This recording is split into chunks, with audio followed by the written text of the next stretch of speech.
মুরব্বির একটা কথা বলে, আমি যদি কই গাং দে যাই মই, তবে আমার ভিডিওটা পুরা দেখবেন। দেখলে ভাই আপনাদের সবাই ভালো লাগবে। তাই আপনাদেরকে বলবো ভাই,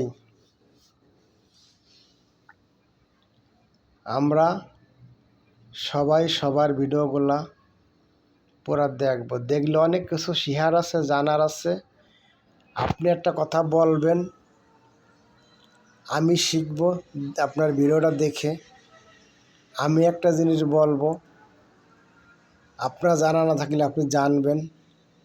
জানা কম বেশ সবারই থাকে। একজন একটা ভিডিওতে একটা কথা বলে আর একজনের কথাটা স্মরণ হয়ে যায়, যার কারণে এখন পৃথিবীতে সবাই কম বেশ অনেক কিছুই জানে, কিন্তু স্মরণ থাকে না। ওই এক ভাইয়ের এক বোনের একটা ভিডিও দেখলে কথাগুলি স্মরণ পড়লে ওইটা করার আগ্রহটা জাগে। তাই আপনাদেরকে বলবো, আপনারা আপনাদের যারা আশেপাশে মুরব্বিরা থাকে, যতটুকু পারেন তাদের দিকে খেয়াল করবেন, মুরব্বিদের ভালোবাসাটা নেবেন।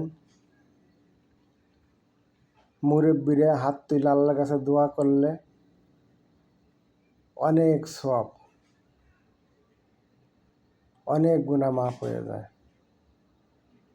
তাই আপনাদেরকে বলবো ভাই, আপনাদের আশেপাশে কোনো মুরব্বির বদদোয়া নেবেন না।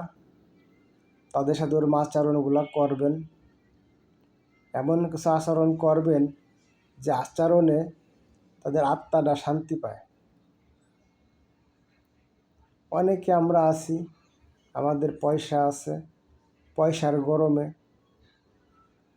আমরা আশেপাশের মুরব্বিদের কোনো মূল্যায়ন আমরা করি না। মূল্যায়ন করি না, এতে লোকেরা আমাদের বিপদটা আমরা নিজেরটাই নিয়ে আনি। বিপদ না থাকলেও আইসা পড়ে, ওই মানুষের হাক দেয়, হাকের কারণে। তাই আপনাদেরকে বলবো যে আপনারা মুরব্বিদের কখনো বদদোয়া নেবেন না, আপন হোক আর পর হোক। এমন আচরণ করবেন যাতে আপনার কথায় ব্যক্তিটা খুশি হয়, আপনার কথায় যাতে সে ব্যক্তি মনে কষ্ট না পায়। কখনো কাউকে কষ্ট দিয়ে কথা বলবেন না। ভালো থাকবেন।